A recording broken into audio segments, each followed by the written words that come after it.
उन्होंने कहा कि वो एक कौम जिसके बीच से राजा पैदा हुए। तथागत बुद्ध के विचारों को पूरी दुनिया में फैलाने वाले राजा सम्राट अशोक किस जाति के थे? मौर्य साम्राज्य किसका था? पाल प्रतिहार गुर्जर वंश किसका था? देवगिरी का वंश किसका था? और दलित और आदिवासी जातियों में चलिए गोंडवाना लैंड और भीलवाड़ा किसका था?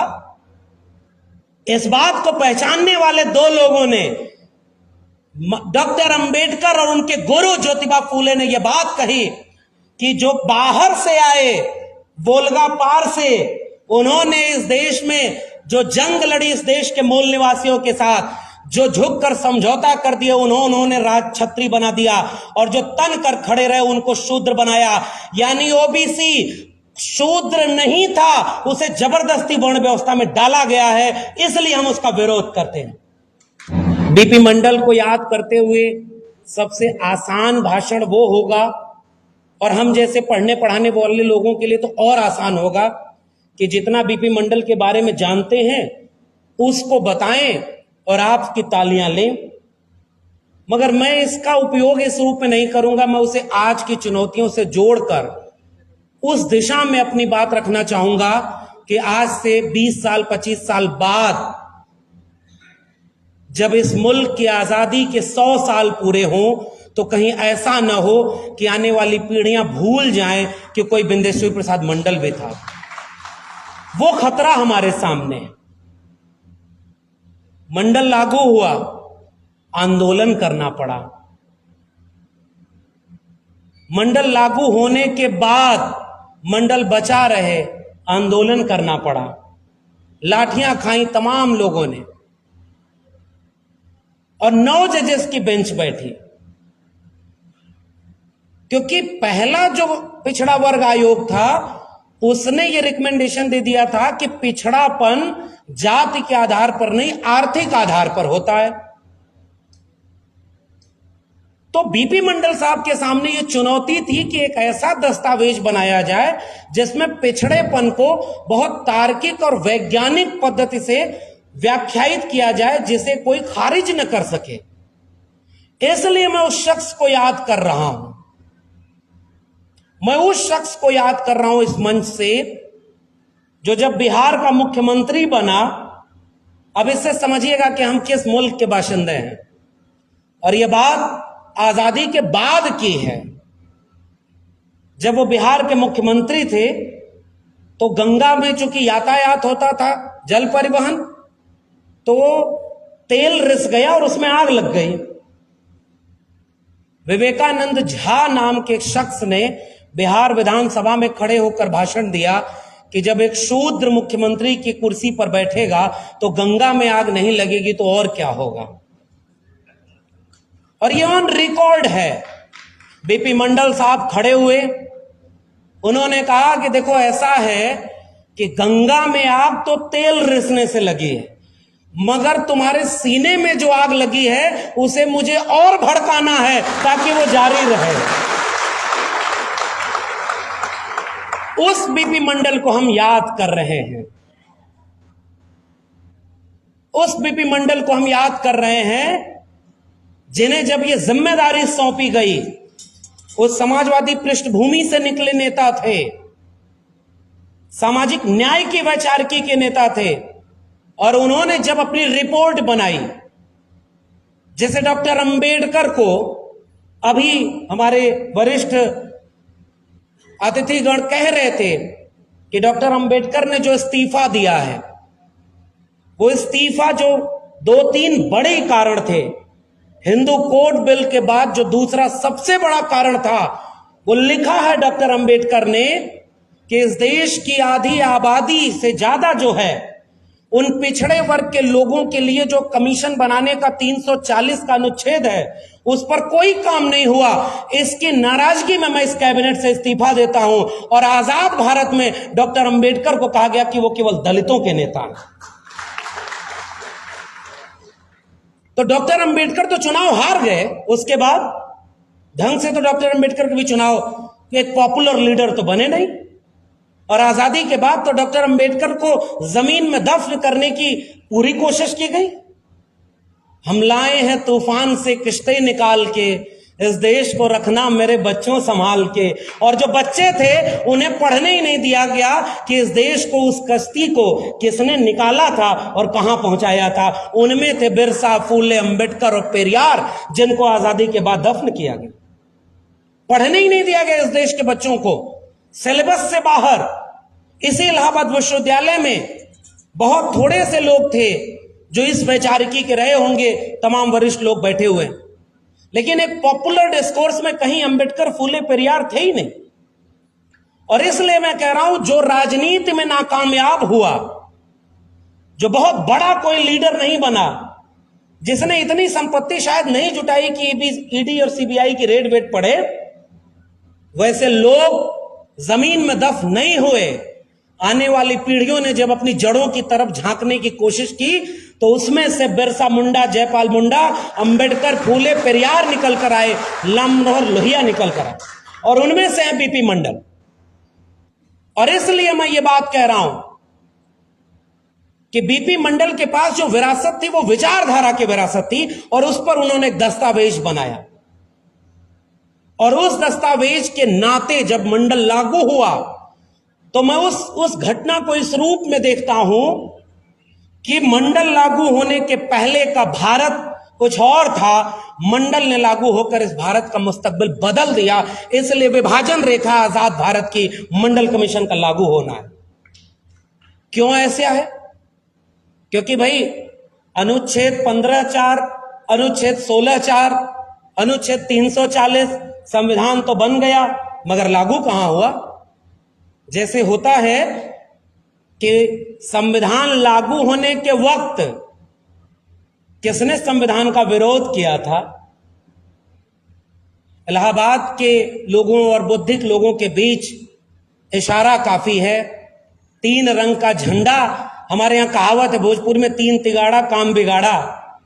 वैसे कुछ लोग थे जिनके जहन में मनुस्मृति थी, उन्होंने तिरंगे को नकारा, भारत के संविधान को नकारा, जंगे आजादी को नकारा। उनके पुरखों ने माफीनामा लिखा, माफी मांगकर कहा कि हमें बाहर कर दीजिए, हम ताउम्र आपकी मदद करेंगे। आज वो लोग हर घर तिरंगा, हर हाथ तिरंगा। हम समाजवादी, अंबेडकरवादी, सामाजिक न्याय के विचारधारा के लोग पहले से तिरंगे को जीते हैं। हमारे घरों में पैसा नहीं हुआ करता था, स्कूल में जाते थे तो सफेद पन्ने के ऊपर गुड़हल का लाल वाला पत्ता रगड़ लिया, नीचे हरी पत्तियां रगड़ लिया, बांस की कईन पर लहराते हुए विजयी विश्व तिरंगा प्यारा झंडा ऊंचा रहे हमारा, गाके गीतते थे। तो जिसकी देशभक्ति खुद संदिग्ध थी, आज वो सर्टिफिकेट बांट रहा है। ऐसे दौर में हम बीपी मंडल को याद कर रहे हैं। और इसलिए मैं बीपी मंडल को इस तरह से याद कर रहा हूं कि बहुत कोशिश हुई इस मुल्क में, इस मुल्क के आईन का विरोध करने की, बहुत नापसंद किया भारत के संविधान को, और पहला संशोधन करवाया दक्षिण भारत के एक सामाजिक न्याय के पुरोधा ने।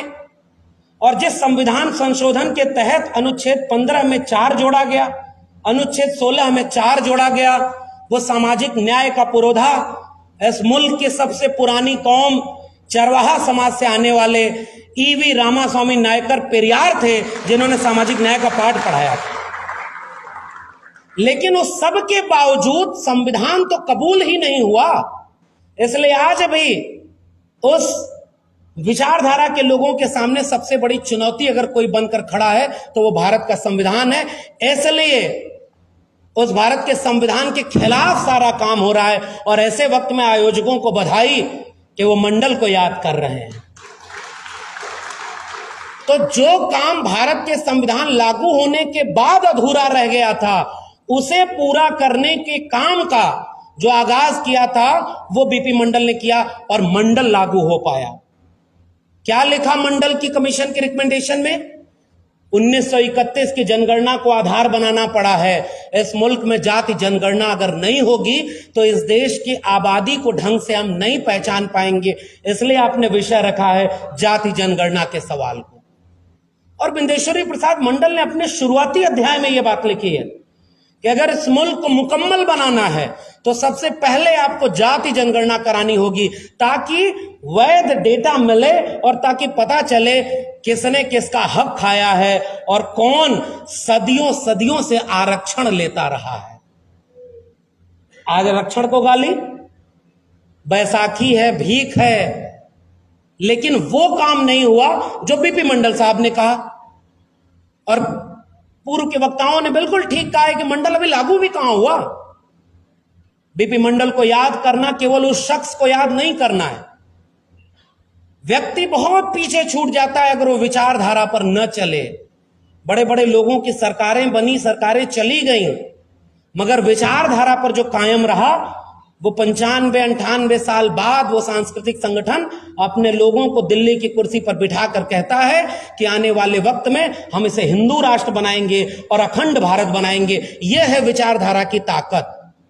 हमारे लोगों ने विचारधारा से समझौता किया तो मंडल लागू नहीं हो पाया। और पहली बात उन्होंने कही थी कि जात जनगणना कराओ, वरना ये तो पता ही नहीं चलेगा कि किसको आरक्षण देना है। 1931 की जनगणना को आधार बनाया, नए एनएसएसओ और तमाम सर्वे का आधार बनाया। कितनी अनुशंसाएं थी मंडल की, आप लोगों को पता हो तो मुझे बताइए। इसीलिए मैंने कहा कि इलाहाबाद जो बौद्धिक और क्रांतिकारी जमीन है, कई बार तो संकोच होता है कि जितनी मेरी उम्र है उतना उम्र संघर्षों में बिता देने वाले लोग सामने खड़े होते हैं, मैं उनके सामने क्या ही बोलूंगा। बहुत वरिष्ठ लोग हैं, मैं केवल गुजारिश करने की शक्ल में अपनी बातचीत कर रहा हूं। उसमें से केवल एक लागू हुई 93 में, वो भी आधी अधूरी। बाद में मंडल पार्ट 2 की तरह लागू किया अर्जुन सिंह के समय, और जिसका जिक्र भी हम लोग कर रहे थे। बहुत लड़ाइयां लड़ी गई उनको लागू करने के लिए, लेकिन बाकी जो अनुशंसाएं थी उसको क्या वाकई ढंग से ओबीसी समाज को भी बताया गया? मेरी चिंता ये है। मैं इस मंच का इस्तेमाल, जिसकी सत्ता है लखनऊ से दिल्ली तक, उनकी आलोचना करते हुए बहुत तालियां बजवाने में कर सकता हूं, लेकिन उसका कोई अर्थ नहीं निकलेगा जब मेरे लोगों के ऊपर आत्मालोकन न हो, ताकि आगे की दिशा न समझ में आए तो हम किसी का आलोचना करके कभी उनको परास्त नहीं कर सकते। हमें यह सोचना होगा कि चूक कहां हुई हमसे। वो चूक ये हुई कि मंडल लागू होने के बाद हमने ही अपने लोगों को यह नहीं बताया कि उन 40 अनुशंसाओं में क्या था। उसमें है जाति जनगणना, उसमें है प्रमोशन में रिजर्वेशन, उसमें है प्राइवेट सेक्टर में रिजर्वेशन। उन 40 अनुशंसाओं में है कि इस देश में सरकारी शिक्षा होगी। जो शिक्षा आप दे रहे हैं वो पैसा कूड़े में जा रहा है। आमूल चूल बदलाव अगर शिक्षा व्यवस्था में नहीं हुआ तो इस देश में सामाजिक न्याय नहीं होगा। ये मंडल कमीशन की रिकमेंडेशन है। हर जिले में सरकारी स्कूल, हर जिले में सरकारी हॉस्टल, हर जिले में सरकारी कोचिंग, हर जिले में सरकारी फीस माफ के साथ पिछड़े तबके के लोगों को पढ़ाई का मौका मिले। मंडल ने और क्या लिखा था? मैं तो कई बार आश्चर्यचकित होता हूं साथियों कि कोई व्यक्ति कितना दूरदर्शी हो सकता है। हमारे आपके गांव में सब जानते हैं। कुछ लोग हैं जिनको मैं इशारे में बात करूंगा। कल मेरे पास इलाहाबाद के एक साथी का फोन आया। उन्होंने कहा कि मुझे आपसे शिकायत है, आप बहुत अच्छा बोलते हैं लेकिन बहुत गलत बोलते हैं। मैं समझ गया। हमने कहा आप पूरा नाम बताइए, तो बात पुष्ट हो गई। उन्होंने कहा ब्राह्मणों का विरोध क्यों करते हैं? मैंने कहा मैंने कभी जीवन में ब्राह्मणों का विरोध किया तो बताइए। उन्होंने कहा नहीं, आपकी बात ऐसी लगती है कि हम लोगों ने कुछ किया ही नहीं है। मैंने कहा बहुत किया है, वही तो हम अपने लोगों को समझा रहे हैं कि उन्होंने क्या क्या किया है। और वो काम किया जो बीपी मंडल को समझ में आ गया, उस मंडल कमीशन के तमाम सदस्यों को समझ में आ गया। उन्होंने लिखा कि पिछड़े वर्ग के लोग, कुर्मी, कोयरी, अहिर, गडरिया, पाल, निषाद, मल्ला, कुम्हार, लोहार, नाई, मोची, इन जातियों के लोग पीढ़ी दर पीढ़ी शिक्षा और चेतना से दूर रहे, रखे गए। दूर थे नहीं, रखे गए। और उनके बच्चे जब घर में पढ़ने लायक होते हैं तो अचानक एक व्यक्ति मोहल्ले का आता है और वो ये कहता है कि अरे बच्चा पढ़ लिख कर क्या बनेगा, अरे इसको काम में लगाओ परिवार आगे बढ़ाएगा। और अपना बच्चा नालायक भी हो तो उसे इलाहाबाद विश्वविद्यालय, दिल्ली विश्वविद्यालय भेजेगा, पैसा हुआ तो विदेश भेजेगा।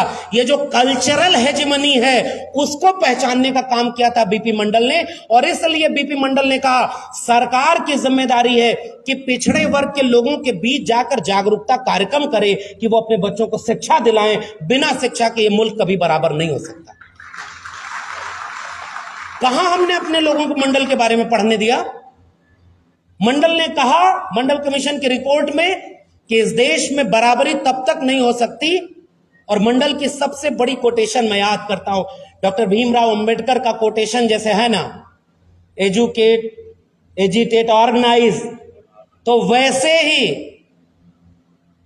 बीपी मंडल का एक कोटेशन है कि समानता केवल समान लोगों के बीच हो सकती है, असमान लोगों के बीच कोई भी समानता नहीं हो सकती। उसका एक विचार का नाम है बीपी मंडल की मंडल कमीशन रिपोर्ट। और तब बीपी मंडल ने कहा कि इस देश में, इस मुल्क की 52% आबादी उच्च वर्ग की नौकरियों में कितनी? 3 से 4% भी नहीं। मध्य वर्ग की नौकरियों में कितनी? 5 से 6% भी नहीं। और ग्रेड डी की नौकरियों में 10% भी नहीं। आबादी कितनी है? 52%। उनके लोग इस मुल्क को चलाने में काम